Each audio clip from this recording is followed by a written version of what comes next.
Thank you, John.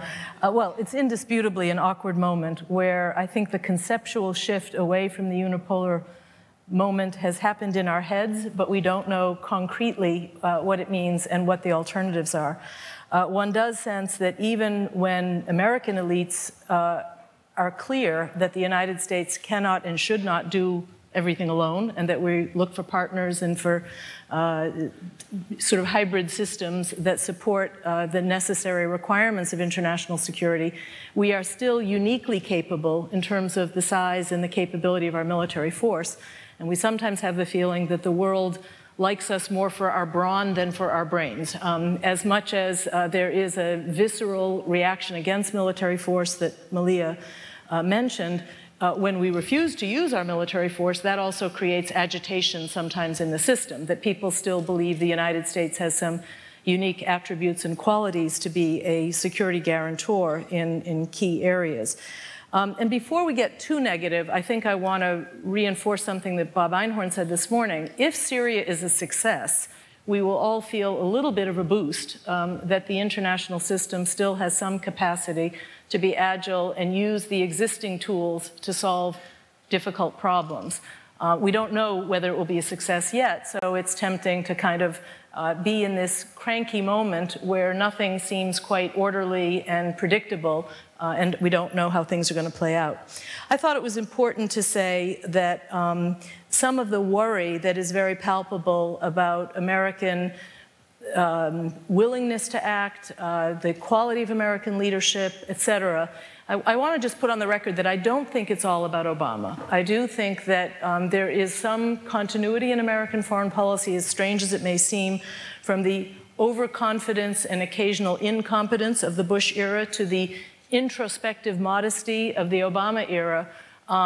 In fact, late Bush and early Obama there was more continuity than disruption of how the United States engages in the world, how we look at our capabilities to solve problems with others.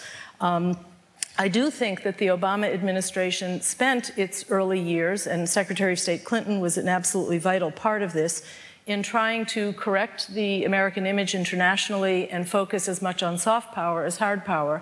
And I think that was something that contributed positively to the United States' capacity to engage around the world. But certainly for some, it looked like a retreat from some traditional techniques of asserting power and solving problems. The other point is this emphasis that we've mentioned several times about the focus on fixing our domestic home, that we have to do nation building at home, not internationally.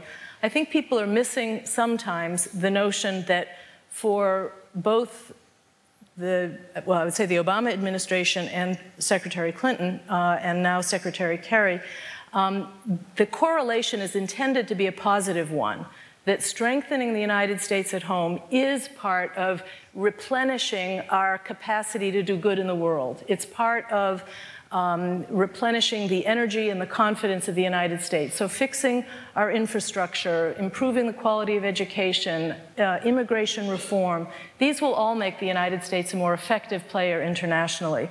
And I think we are in danger of believing somehow that trying to fix our domestic problems is intended to be a permanent turning away from international responsibility. I think, to the contrary, it is intended to revalidate and replenish America's capacity to do good in the world.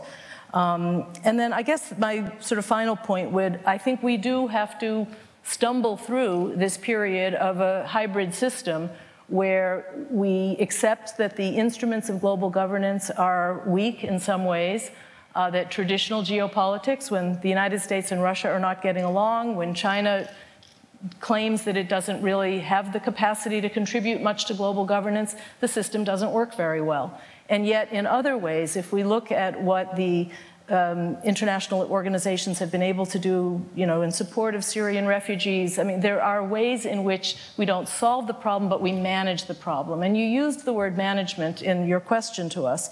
So I am not completely discouraged that we are without capacity to manage using both collective arrangements and the capabilities of the states that are most interested.